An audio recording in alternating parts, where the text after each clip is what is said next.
شروع کرتے ہیں اللہ کے بابرکت نام سے جو بڑا مہربان اور نہایت رحم والا ہے۔ تمام تعریفیں میرے اللہ رب العزت کے لیے ہیں۔ السلام علیکم لسنرز، میں ہوں آپ لوگوں کی ہوسٹ نوشین، اور میں اپنے چینل خوفناک کہانیوں میں اپنے سبھی سننے والوں کو خوش آمدید کہتی ہوں۔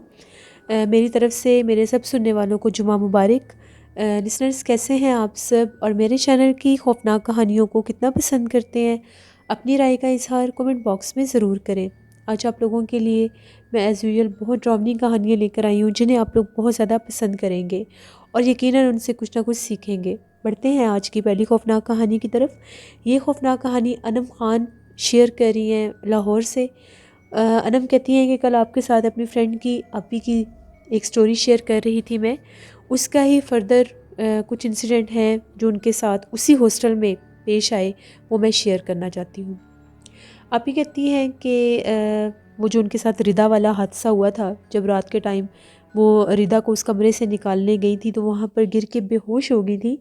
اس کے بعد 2 دن سب ٹھیک رہا، کچھ اس طرح کا محسوس نہیں ہوا، لیکن روز جو میس میں کھانا ہوتا تھا وہ کھانا بہت زیادہ باسی ہوتا تھا۔ اس میں یہی اسمیل آتی تھی کہ جیسے وہ پرانا کھانا بنا ہوا ہے، تو میں وہ کھانا نہیں کھا سکتی تھی، اس لیے میں یونی کی کینٹین سے ہی اپنے لیے کچھ نہ کچھ لے لیا کرتی تھی۔ ایک دفعہ ایسا ہوا، میں یونی سے واپس آئی اپنے روم میں، جو ہی میں نے آ کر اپنے کمرے کا دروازہ کھولا، میرے کمرے کا سارا سامان بکھرا پڑا تھا، اور وہ جو میرا سوٹ کیس تھا وہ بھی کھلا ہوا تھا، اس میں سے بھی سارا سامان باہر نکلا ہوا تھا۔ مجھے بہت زیادہ عجیب لگا، اور کمرے میں ہر طرف گندگی تھی، ایسا لگ رہا تھا کہ یہاں پر کبھی آج تک صفائی ہی نہیں ہوئی۔ میں فوراً سے نیچے ریسیپشن پر گئی اور ادھر ادھر جھانکنے لگی کہ وہ جو لڑکی مجھے یہاں پر ریسیپشن پر روز ملتی ہے وہ کہاں پر ہے۔ ابھی میں اس کو ڈھونڈ ہی رہی تھی تو ایک دم سے وہ اسی کمرے میں سے باہر آئی، اور میں نے اس کو آ کر یہ کہا کہ میرے روم میں کون گیا تھا؟ میرے روم میں ہر چیز بکھری پڑی ہے، میرا سارا سامان زمین پر بکھرا پڑا ہے، اور ہر طرف کمرے میں گند بکھرا ہوا ہے، یہ کیا مذاق ہے؟ وہ پہلے تو بہت زیادہ حیران ہوئی، اور اس نے یہ کہا کہ چلو مجھے دکھاؤ، میں خود جا کر دیکھتی ہوں۔ وہ میرے ساتھ اوپر روم میں آئی تو میرے روم کا جو ڈور تھا وہ لاک تھا۔ میں نے بہت زیادہ کوشش کی اس کو کھولنے کی، وہ میرے سے کھل ہی نہیں رہا تھا، جبکہ میں روم کا دروازہ کھلا چھوڑ کر گئی تھی۔ جو ہی اس نے ایک دم سے روم کا دروازہ کھولا وہ کھل گیا، اور جب اندر جا کر دیکھا تو سارا سامان اپنی جگہ پر ٹھیک تھا، کچھ بھی بکھرا ہوا نہیں تھا، نہ ہی میرے سوٹ کیس میں سے میرے کپڑے باہر تھے۔ میں بہت زیادہ حیران ہوئی کہ یہ کیا ماجرا ہے، ایسے کیسے ممکن ہے؟ اس نے میری طرف بہت زیادہ غصے سے دیکھا اور یہ کہا کہ تمہیں شرم آنی چاہیے، تم الزام لگاتی ہو، ہر روز تم کوئی نہ کوئی نیا ڈرامہ یہاں پر کریٹ کر دیتی ہو، یہاں پر ایسا ویسا کچھ بھی نہیں ہے۔ اور وہ بولتی ہوئی نیچے چلی گئی۔ آپ بھی بہت زیادہ حیران ہوئی کہ یہ سب کیا ماجرا ہے، میرے ساتھ ایسا کیوں ہو رہا ہے، یہاں پر ایسا کیا مسئلہ ہے جو ایک دم سے ہر چیز عجیب و غریب سی ہونے لگ جاتی ہے۔ تبھی آپ ہی فوراً سے آپ ہی کو بہت زیادہ برا لگا کہ میں نے بہت زیادہ مس بیہیو کر دیا، اور یہاں پر ایسا کچھ بھی نہیں تھا، لیکن جو کچھ انہوں نے دیکھا اس کو بھی وہ نگلیکٹ نہیں کر سکتی تھیں، پوچھنا ان کا فرض تھا۔ آپ ہی کہتی ہیں میں تھوڑی دیر کے بعد نیچے آئی تو وہ جو لڑکی تھی ریسیپشن پر ہی بیٹھی ہوئی تھی۔ میں نے اس سے ایکسکیوز کیا کہ میں نے آپ کے ساتھ بہت زیادہ مس بیہیو کیا ہے، لیکن میرا اس میں کوئی قصور نہیں ہے، وہاں پر سب کچھ بکھرا ہوا تھا، اسی وجہ سے میں نے آپ کو کہا۔ پھر آپی نے اس سے بات چیت کی اور اس کا نام پوچھا، اس نے اپنا نام ارم بتایا۔ تبھی آپی نے اس کو یہ کہا کہ یہاں پر اور کوئی لڑکی نہیں ہے، یہاں پر بہت کم لڑکیاں مجھے نظر آئی ہیں، ردا نظر آئی ہے زیادہ سے زیادہ، اور یہاں پر بہت زیادہ اسٹوڈنٹس کیوں نہیں ہیں؟ جس پر اس نے آپی کو غصے سے دیکھا اور یہ کہا کہ اپنے کام سے کام رکھو، تمہیں روم چاہیے تھا تمہیں مل گیا۔ آپی چپ کر کے اپنے کمرے میں آ گئی۔ اب تقریباً ایک دو ہفتے گزر چکے تھے ان کو یونیورسٹی جاتے ہوئے، تو وہاں پر بھی ان کی کچھ لڑکیوں کے ساتھ سلام دعا ہو گئی تھی۔ اب جو ردا تھی اس کی سبجیکٹس بھی الگ تھے آپی سے، اور اس کی یونیورسٹی ٹائمنگ بھی چینج تھی۔ آپی کہتی ہیں کہ وہ کبھی بھی مجھے یونیورسٹی میں نظر نہیں آتی تھی، وہاں پر جو میری کلاس فیلوز تھیں ان سے میری بات چیت ہوتی تھی، کچھ گرلس کے ساتھ میری فرینڈ شپ بھی ہو گئی تھی، وہ میرے سے اکثر پوچھتی تھیں تم کون سے ونگ میں ہوتی ہو اور ہاسٹل میں تم کہاں پر ہو؟ تو میں نے انہیں یہ بتایا کہ اس ہاسٹل میں تو مجھے روم نہیں ملا، اس کی بیک سائڈ پر جو اولڈ بلڈنگ ہے وہاں پر میں رہتی ہوں۔ جس پر اس سے پہلے وہ کچھ کہتی تو ہم لوگوں کی ٹائمنگ آف ہوگی اور وہ چلی گئی۔ آپ ہی کہتی ہیں میں بھی واپس آ گئی۔ اس ہاسٹل میں کچھ عجیب و غریب سے معاملات ہوتے تھے۔ جب بھی رات ہوتی تھی تو کسی لڑکی کے چیخنے کی آواز آتی تھی، مگر وہ نظر نہیں آتی تھی۔ پھر ایک دفعہ ایسا ہوا، رات کا ٹائم تھا، تقریباً 2-2:30 بجے کا ٹائم تھا، تو آپی کے روم کے ڈور پر کسی نے دستک دی۔ آپی نے پوچھا کہ کون ہے باہر؟ جب آنکھ کھلی تو 1 سے 2 دفعہ پوچھا باہر کون ہے؟ مسلسل کوئی دروازہ کھٹکھٹا رہا تھا۔ آپی کو یہ لگا کہ ہو سکتا ہے ردا ہوگی، تو جو ہی آپی نے دروازہ کھولا تو وہاں پر دروازے کے آگے کوئی بھی نہیں کھڑا ہوا تھا۔ جب انہوں نے باہر جھانک کر دیکھا تو لابی کے بالکل اینڈ پر انہیں ایسا لگا کہ ردا کھڑی ہوئی ہے۔ آپی نے اس کو آواز دی کہ ردا کیا بات ہے، مجھے کیوں بلا رہی ہو؟ وہ بار بار ردا کو آوازیں دے رہی تھی کہ ردا میری بات سنو، کیا مسئلہ ہے؟ لیکن ردا چپ چاپ وہاں سے سیڑھیوں سے نیچے اتر گئی۔ تو میں فوراً سے اس کے پیچھے گئی۔ جو ہی میں اس کے پیچھے گئی تو میں نے دیکھا ردا اسی کمرے میں جا رہی تھی جس کمرے میں میں نے چیخیں سنی تھیں، کسی کے چیخنے کی آوازیں سنی تھیں۔ جب میں اس کے پیچھے گئی تو وہ اس کمرے میں چلی گئی۔ اس کمرے کا دروازہ تھوڑا سا کھلا ہوا تھا۔ میں نے جھانک کر دیکھا تو ردا جا کر زمین پر بیٹھ گئی، سر جھکا کر، اور اس کے سر کے بال بھی کھلے ہوئے تھے۔ اتنا عجیب وہ منظر تھا، مجھے کچھ سمجھ نہیں آ رہی تھی کہ اتنی رات کو یہ یہاں پر کیا کر رہی ہے۔ جو ہی میری نظر پڑی تو اس کے پاس ارم کھڑی ہوئی تھی اور ایسا لگ رہا تھا کہ وہ اس کے اوپر پڑ کر کچھ پھونک رہی ہے۔ اس کے سر کے بال بھی کھلے ہوئے تھے۔ اب یہ کیا منظر تھا، اس کا کیا مطلب تھا، مجھے کچھ سمجھ نہیں آ رہی تھی۔ میں نے بہت کوشش کی کہ میں وہاں سے ردا کو اٹھا سکوں۔ جیسے میں نے ردا کو آواز دینا چاہی تو وہ جو ارم تھی اس نے بہت غصے سے میری طرف دیکھا اور یہ کہا کہ تمہیں منع بھی کیا ہے کہ یہاں پر مت آؤ، چلی جاؤ ورنہ نقصان اٹھاؤ گی۔ یہ کہہ کر اس نے زور سے دروازہ بند کر دیا۔ میں باہر کھڑی ہو کر مسلسل دروازہ کھٹکھٹا رہی تھی کہ وہ لوگ دروازہ کھولیں اور مجھے بتائیں آخر یہاں پر ہو کیا رہا ہے، لیکن ان کی کوئی آواز نہیں آئی۔ مجھے تھوڑا سا ڈر لگنے لگ گیا کہ پتہ نہیں یہاں پر کیا ماجرا ہے کیا نہیں۔ میں فوراً سے اپنے کمرے میں آئی، کافی زیادہ رات ہو چکی تھی۔ جو ہی میں نے کمرے کا دروازہ بند کیا پھر سے وہی چیخنے کی آوازیں آنے لگ گئیں۔ اب میں بہت زیادہ خوف زدہ ہو گئی تھی۔ میں نے یہی ڈیسائیڈ کیا کہ میں اس ہاسٹل میں نہیں رہوں گی۔ یہاں پر ہو نہ ہو کچھ پیرانارمل ایکٹیویٹیز ضرور ہیں۔ جو ہی رات ہوتی ہے یہاں پر کچھ نہ کچھ عجیب سا ہونے لگ جاتا ہے۔ اور ویسے بھی یہ جو ہاسٹل ہے اس کی بلڈنگ بہت زیادہ پرسرار سی ہے۔ یہاں پر مجھے کوئی لڑکیاں بھی نظر نہیں آتی۔ آ کر صرف ردا ملتی ہے جو کہ مجھے یونیورسٹی میں نظر نہیں آتی، اور وہ جو ریسیپشن پر ارم ہوتی ہے وہ بھی بہت عجیب طرح سے بیہیو کرتی ہے۔ اس کے بعد بھی وہاں پر میرے ساتھ بہت سے ایسے واقعات ہوئے ہیں جو فردر نیکسٹ پارٹ میں ضرور شیئر کروں گی۔ بہت ڈراؤنا وہ ہاسٹل ہے جہاں پر میں نے اتنا ٹائم گزارا۔ یہ ایک سٹوری ہے جو انم خان نے شیئر کی ہے۔ بہت شکریہ انم خان آپ کا، آپ اس کا نیکسٹ پارٹ بھی ضرور شیئر کریے گا۔ لسنرز، ہاسٹلز میں اکثر لوگوں کے ساتھ ایسے معاملات ہو جاتے ہیں۔ آپ لوگوں نے اکثر نوٹس کیا ہوگا، چاہے کوئی گورنمنٹ ہاسٹل ہو یا کوئی پرائیویٹ ہاسٹل ہو، وہ عجیب و غریب سی ہی بلڈنگ ہوتی ہیں، بہت بڑی ہوتی ہیں، یا ایسا بھی ہو جاتا ہے کہ جو پرائیویٹ ہاسٹل ہوتے ہیں وہ اکثر لوگ بڑے بڑے گھر ہوتے ہیں تو ان کو وہ ہاسٹل میں تبدیل کر دیتے ہیں۔ پھر وہاں پر مختلف لوگ آ کر رہتے ہیں، مختلف لڑکیاں آ کر رہتی ہیں، کہاں کہاں سے آتی ہیں۔ بعض اوقات لوگوں کے ساتھ بھی یہ چیزیں ہوتی ہیں، بعض اوقات لوگ خود بھی پوزیسڈ ہوتے ہیں، تو جب وہ وہاں پر آتے ہیں تو ان چیزوں کے بھی کچھ اثرات ہوتے ہیں، یا وہ جگہ خالی رہنے کی وجہ سے بھی آسیب زدہ ہو سکتی ہے۔ کسی بھی جگہ پر آپ لوگ جائیں، آپ لوگوں کو ایسا فیل ہو کہ وہاں پر کچھ پیرانارمل ہے، کچھ نہ دکھنے والا، ایسا آپ فیل کر رہے ہیں، کبھی کسی کی آواز یا آپ کے سامان کے ساتھ، آپ کی چیزوں کے ساتھ کوئی چھیڑ چھاڑ ہونا، آپ کے ساتھ کچھ ہونا، تو ان چیزوں کو بالکل بھی نگلیکٹ نہیں کرنا چاہیے۔ فوراً سے پہلے اس جگہ کو چھوڑ دینا چاہیے۔ یہ کبھی بھی مت سوچا کریں کہ ہم لوگ چلے جائیں گے۔ ضروری نہیں کہ آپ کے ساتھ اگر کچھ سویئر سا انسیڈنٹ ہو تبھی آپ نے جانا ہے۔ اپنی زندگی کی حفاظت خود کرنی چاہیے۔ بڑھتے ہیں ایک اور خوفناک کہانی کی طرف۔ یہ خوفناک کہانی میرے ساتھ شیئر کر رہے ہیں احسن کہتے ہیں، میں حیدرآباد کا رہنے والا ہوں اور آپ کے ساتھ اپنی زندگی میں پیش آنے والی ایک کہانی شیئر کرنا چاہتا ہوں۔ احسن کہتے ہیں کہ میرا یہاں پر ایک کام تھا، میں نے یہ ٹینٹ شاپ بنائی ہوئی تھی۔ جب بھی کوئی فنکشن ہوتا تھا تو بکنگ کے لیے ہم لوگ وہاں پر جا کر یہ اسٹیج اور اس طرح سے ٹینٹ وغیرہ لگا دیا کرتے تھے۔ اللہ نہ کرے اگر کوئی فوتگی ہوتی تھی تو اس کا بھی جتنا ارینجمنٹ ہوتا تھا وہ ہم لوگ ہی کرتے تھے۔ ایک دفعہ مجھے ایک خاتون کی کال آئی، ان کا یہ کہنا تھا کہ ہم لوگوں کی کوئی فوتگی وغیرہ کا ہے، تو اس کا ہم لوگوں نے کوئی کل وغیرہ تھے ان کے، اس کے لیے ہم لوگوں نے ٹینٹ لگوانے ہیں، تو آپ فلاں جگہ پر آ کر ہم لوگوں کا یہ کام کر دیں۔ اب وہ جو خاتون تھی انہوں نے مجھے ایڈریس سمجھا دیا اور مجھے اگلے دن 5 بجے کا ٹائم دے دیا۔ میں بہت حیران ہوا۔ نارملی جو رسم کل ہوتی ہے وہ صبح کے ٹائم ہی لوگ کروا دیتے ہیں، لیکن ان کا جو ٹائم تھا وہ ٹائم ہی بہت عجیب تھا۔ لیکن میرے پاس تو بکنگ تھی، مجھے جانا تھا۔ اب میں ان کو بار بار کال کر رہا تھا اور وہ ان سے یہ پوچھنا چاہ رہا تھا کہ میں اس جگہ پر پہنچ گیا ہوں۔ آگے سے مجھے ان کی لوکیشن کی سمجھ نہیں آ رہی تھی، صرف انہوں نے ایریے کا نام بتایا تھا، جو ہوم ایڈریس تھا وہ نہیں بتایا تھا۔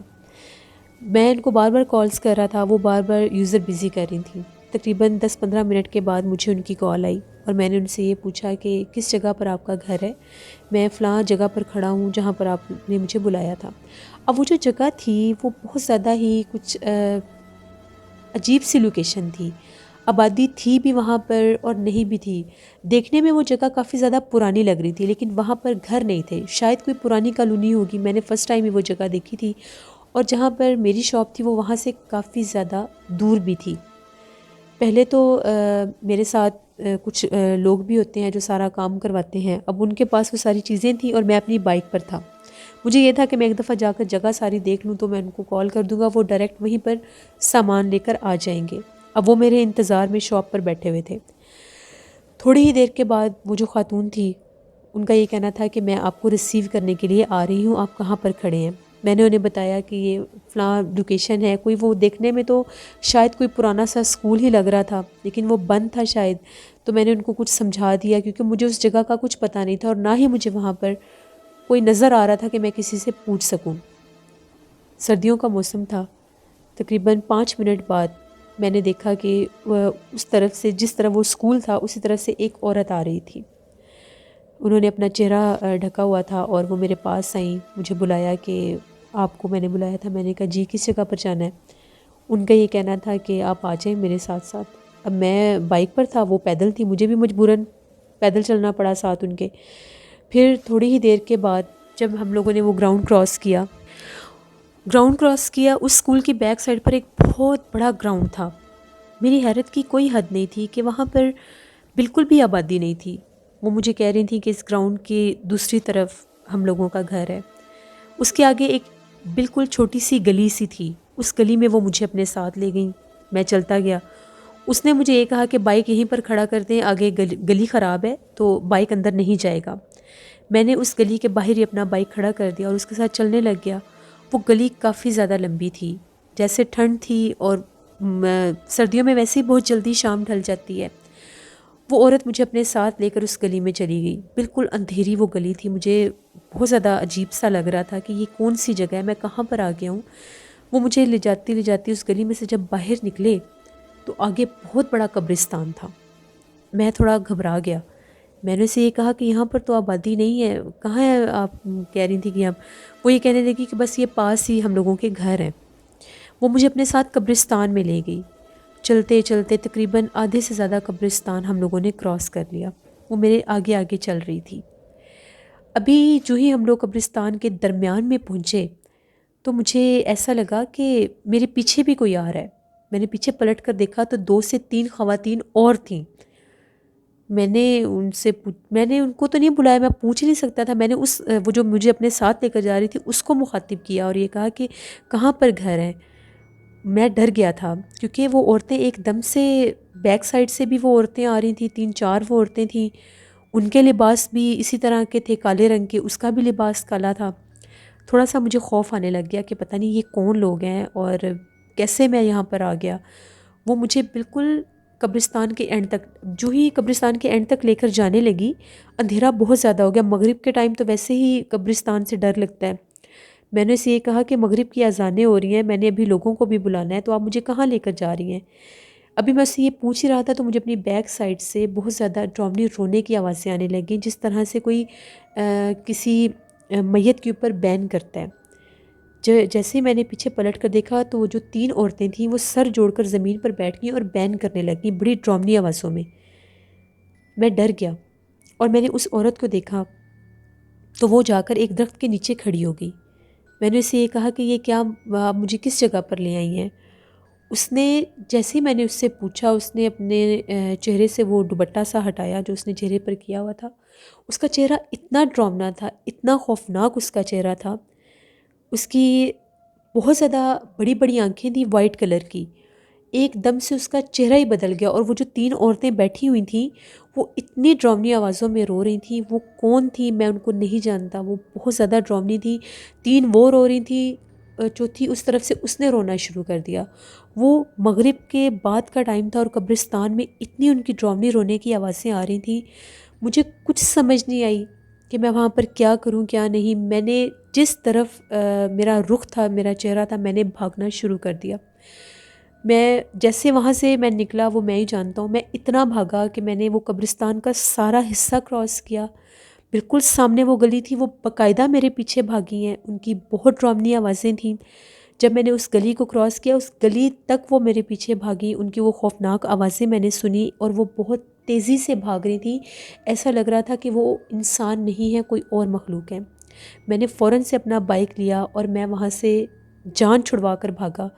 جب میں اس ایریے سے باہر نکلا، میں بہت زیادہ خوفزدہ تھا، میں تھر تھر کانپ رہا تھا۔ وہاں پر سامنے ہی ایک سٹور تھا، وہاں پر میں رکا، میں نے ان سے پانی مانگا۔ میری حالت دیکھ کر وہ کافی زیادہ، وہ لوگ بھی پریشان ہو گئے، میرے سے پوچھنے لگے کہ آپ کو کیا ہوا ہے۔ تو میں نے اس کو بتایا کہ اس طرح سے میری ٹینٹ شاپ ہے، اور مجھے ایک عورت کا فون آیا تھا، ہم لوگوں کی کوئی رسم کل ہے، تو ہم لوگوں نے وہاں پر یہ ٹینٹ وغیرہ لگوانے ہیں، میں جگہ دیکھنے گیا تھا، تو آگے میرے ساتھ یہ معاملہ ہو گیا۔ اس کا یہ کہنا تھا کہ وہ جو قبرستان کا مین حصہ ہے وہاں پر بہت زیادہ جنات اور ڈائنوں کا بسیرا ہے۔ وہ بہت سے لوگ وہاں سے ڈرتے ہیں۔ شام کے وقت تو اس گلی میں سے بھی کوئی نہیں گزرتا، اس طرف آبادی نہیں ہے۔ اسکول کی بیک سائڈ پر وہ جو گراؤنڈ ہے وہ بالکل ویران ہے، اور اس سے آگے وہ سارا حصہ قبرستان کا ہے۔ میں بہت زیادہ ڈر گیا کہ یہ میرے ساتھ بیٹھے بٹھائے ایک دم سے یہ انسیڈنٹ کیسے ہو گیا۔ مجھے اچھی طرح یاد ہے کہ یہ کال آنے سے ایک دن پہلے میں اپنی شاپ پر ہی بیٹھا ہوا تھا، تو میں نے دیکھا تھا میری شاپ کے بالکل دروازے کے پاس ایک کالے رنگ کی بلی بیٹھی ہوئی تھی۔ اس بلی کو دیکھ کر مجھے بہت عجیب سی فیلنگز آ رہی تھیں، یعنی مجھے وہ بلی، اس سے الجھن ہو رہی تھی۔ میں نے اس بلی کو اٹھا کر پتھر مارا تھا، تو اس بلی نے بہت گھور کے میری طرف دیکھا تھا اور وہ وہاں سے بھاگ گئی تھی۔ وہ چیز میرے ذہن میں ایک وہم سا بن گیا کہ شاید اس وجہ سے میرے ساتھ یہ سب ہوا۔ پھر میں نے پانی پیا، میں وہاں سے سیدھا اپنی شاپ پر گیا، شاپ میں نے بند کی۔ ہم لوگوں کے علاقے میں جو امام مسجد تھے ان کے پاس گیا، ان سے ساری بات ڈسکس کی، انہوں نے مجھے دم کیا۔ ان کا یہ کہنا تھا کہ ہو سکتا ہے وہ جو بلی تھی وہ جنات ہوں، وہ جنات، یا ہو سکتا ہے وہ وہی مخلوق ہو، کیونکہ وہ مختلف روپ میں پھرتے ہیں۔ میرا اس کو مارنا، اس کو وہاں سے بھگانا، وہ چیز میرے سے بدلہ لینے آئی ہوگی۔ میں نے پھر توبہ استغفار کی کہ میں کبھی بھی دوبارہ اس طرح سے کسی جانور کو یوں ماروں گا نہیں، اور ایسے اگر مجھے کوئی کال آئے بھی تو بنا تصدیق کے میں نہیں جاؤں گا۔ یہ میری زندگی کا ایک ٹرو انسیڈنٹ ہے جس کو میں نے خود فیس کیا ہے، اور میں سب کو یہ کہتا ہوں، نصیحت کرتا ہوں کہ بالکل آپ جب تک آپ کو پورا پروف نہ ملے کہ آپ نے کس جگہ پر جانا ہے، کون لوگ ہیں جو آپ کو بلا رہے ہیں کسی کام کی غرض سے بھی، تو آپ کو نہیں جانا چاہیے۔ یہ میری زندگی کی کہانی تھی جو میں نے آپ کے ساتھ شیئر کی۔ بہت شکریہ احسن آپ کا، آپ کی بات بالکل ٹھیک ہے۔ بالکل اس طرح سے فوراً سے اگر آپ کو کسی کام کے لیے بھی کوئی کال کرے کہ ہمارا یہ کام ہے یا ہمیں یہ کام کروانا ہے، وہ کوئی بھی ہوں، تو آپ لوگوں کو پہلے تصدیق کرنی چاہیے کہ وہ کہاں پر ہیں، کس جگہ پر ہیں، وہاں پر جانا بہتر ہے بھی یا نہیں۔ اپنی جان کو بچانا چاہیے۔ بڑھتے ہیں ایک اور خوفناک کہانی کی طرف۔ یہ خوفناک کہانی میرے ساتھ شیئر کر رہے ہیں وقاص احمد مانچسٹر سے۔ وقاص کہتے ہیں کہ آج آپ کے ساتھ آزاد کشمیر کی ایک کہانی شیئر کرنا چاہتا ہوں۔ ٹولی پیر ایک جگہ کا نام ہے، اور وہاں پر آبادی نہیں ہے، بلکہ وہاں پر بہت زیادہ خوبصورت مناظر ہیں جن کو لوگ دیکھنے جاتے ہیں۔ تو وہاں پر ایک کپل تھے، وہ لوگ وہاں پر گئے، وہاں پر وہ سردی کے موسم میں ہی گئے، اور وہاں پر ان لوگوں نے بہت زیادہ انجوائے کیا۔ وہ کہتے ہیں کہ وہاں پر اتنی شدید ٹھنڈ تھی، ہم لوگوں نے وہاں کی ٹھنڈ کو بھی انجوائے کیا، اور وہاں پر جتنے خوبصورت مناظر تھے وہ سارے دیکھے۔ جیسے ہی ہم لوگ وہاں سے واپس آنے لگے تو شام ہو گئی۔ ہم لوگ ایک راستے سے گزر رہے تھے، اتنی شدید ٹھنڈ تھی، بہت ٹھنڈی ہوا بھی چل رہی تھی، تو ہم لوگوں نے دیکھا سڑک کے ایک کنارے پر ایک بوڑھی عورت بڑی مشکل کے ساتھ کھڑی ہوئی تھیں اور اشارہ کر رہی تھیں گاڑی روکنے کا۔ تو ہم لوگوں نے یہ ڈیسائیڈ کیا کہ اتنی ٹھنڈ میں یہ بزرگ عورت ہیں تو یہ یہاں پر مدد کے لیے کھڑی ہیں، ان سے پوچھ لیتے ہیں کہ انہوں نے کہاں جانا ہے، کیونکہ یہاں تو کسی طرف کوئی آبادی ہے ہی نہیں، شاید یہ یہاں پر کسی کے ساتھ آئی ہوں، راستہ بھول گئی ہوں۔ ہم لوگوں نے ان کے پاس جا کر گاڑی کھڑی کی تو بہت مشکل سے وہ بول رہی تھیں۔ ہم نے ان سے پوچھا کہ کیا مسئلہ ہے، تو ان کا یہ کہنا تھا کہ مجھے تھوڑا سا آگے جانا ہے، تو میرے سے چلا نہیں جا رہا، بہت زیادہ ٹھنڈ ہے، تو میری مدد کریں اور مجھے آگے چھوڑ دیں۔ ہم لوگوں نے ان سے کہا کہ ٹھیک ہے آپ گاڑی میں بیٹھ جائیں۔ ان کو دیکھ کر ہی بہت زیادہ ان پر ترس سا آ رہا تھا کہ اتنی بزرگ ہو کر وہ اکیلی وہاں پر کھڑی تھی۔ ہم لوگوں نے ان کو گاڑی میں بٹھا لیا، وہ بالکل چپ چاپ آرام سے گاڑی میں بیٹھ گئیں، وہ راستہ بتاتی رہی۔ ہم لوگ جو ہی وہاں پر پہنچے، وہ جگہ بالکل ویران تھی، جنگل کا حصہ تھا، وہاں پر آبادی دور دور تک نہیں تھی۔ ہم نے ان سے یہ کہا کہ آپ نے کہاں جانا ہے، ان کا یہ کہنا تھا بس مجھے یہیں پر اتار دو، آگے میں خود چلی جاؤں گی۔ جو ہی وہ وہاں پر اتری، ہم لوگ گاڑی کی لائٹ میں خود دیکھ رہے تھے، درختوں کے قریب وہ گئیں اور وہ غائب ہو گئیں۔ ہم لوگ بہت زیادہ ڈر گئے کہ پتہ نہیں یہ کیا چیز تھی کیا چیز نہیں تھی، رات بھی ہو چکی تھی۔ ہم لوگ تیزی سے وہاں سے ہم لوگوں نے اپنی گاڑی نکالی۔ ہم لوگ اتنے خوفزدہ ہو گئے تھے کہ ہم لوگ کیا چیز سمجھ رہے تھے کہ وہ کوئی انسان ہوگی، لیکن وہ کوئی غیر مرئی مخلوق تھی، کیونکہ وہ ہم لوگوں کی آنکھوں کے سامنے غائب ہوگی۔ اس کے بعد کبھی بھی ہم لوگ اس سائڈ پر نہیں گئے، وہ جگہ بالکل ویران ہے۔ جو لوگ بھی وہاں پر شاید جاتے ہوں گے ان کو پتہ ہوگا، وہاں پر بہت خوبصورت نظارے ہیں دیکھنے کے لیے، آبادی بالکل نہیں ہے، لوگ اسی لیے وہاں پر جاتے ہیں کہ وہاں پر سیر و تفریح کر سکیں، انجوائے کر سکیں۔ لیکن کبھی بھی کسی ایسی جگہ پر جب آپ جائیں تو اس طرح سے اگر آپ کو کوئی بھی نظر آئے تو ضروری نہیں ہوتا کہ وہ انسان ہی ہو، ہمیشہ دیکھ بھال کر مدد کرنی چاہیے۔ یہ ایک سٹوری تھی جو وقاص احمد نے شیئر کی۔ بہت شکریہ وقاص احمد آپ کا۔ لسنرز، ایسے بہت سے میسیجز، ایسی بہت سی باتیں میں آپ لوگوں کے ساتھ آلریڈی شیئر کر چکی ہوں۔ کسی ویرانے میں، کسی جنگل میں، کسی ویران روڈ پر آپ لوگوں کو مدد کے لیے بھی اگر کوئی روکتا ہے یا بلاتا ہے تو آیت الکرسی پڑھ لیا کریں، چاروں کل پڑھ لیا کریں، درود پاک پڑھ لیا کریں۔ اگر تو وہ کوئی انسان ہوگا تو وہ وہیں پر کھڑا رہے گا، اگر کوئی غیر مرئی مخلوقات ہوگی تو ان چیزوں کو پڑھنے سے وہ چیز وہاں سے فوراً چلی جائے گی، آپ لوگوں کو دوبارہ روکے گی نہیں۔ اپنا خیال خود رکھا کریں۔ اپنا فیڈ بیک مجھے ضرور دیں، آپ لوگوں کو آج کی خوفناک کہانیاں کیسی لگیں۔ کل آپ لوگوں کے ساتھ پھر ملاقات ہوگی کسی نئی خوفناک کہانی میں۔ آپ لوگ بھی شیئر کر سکتے ہیں اپنی خوفناک کہانیاں ڈسکرپشن باکس میں دیے گئے ای میل آئی ڈی noshinmir57@gmail.com پر۔ اس کے علاوہ آپ لوگ مجھے کمنٹ باکس میں بھی سٹوری شیئر کر سکتے ہیں۔ انشاءاللہ تعالیٰ نیکسٹ اب آپ لوگوں کے ساتھ اور میں ہارر سٹوریز لے کر آؤں گی، جیسے جیسے میرے لسنر میرے ساتھ شیئر کرتے ہیں۔ نیلم وائس آفیشیل کو بھی جا کر ضرور سبسکرائب کریں، انہیں بھی سپورٹ کریں، میرے ولاگ چینل کو بھی جا کر سپورٹ کریں۔ اپنا بہت سا خیال رکھیے گا، اپنے ڈھیروں دعاؤں میں اپنی ہوسٹ نوشین کو ضرور یاد رکھیے گا۔ Thank you for watching, stay blessed, اللہ نگہبان۔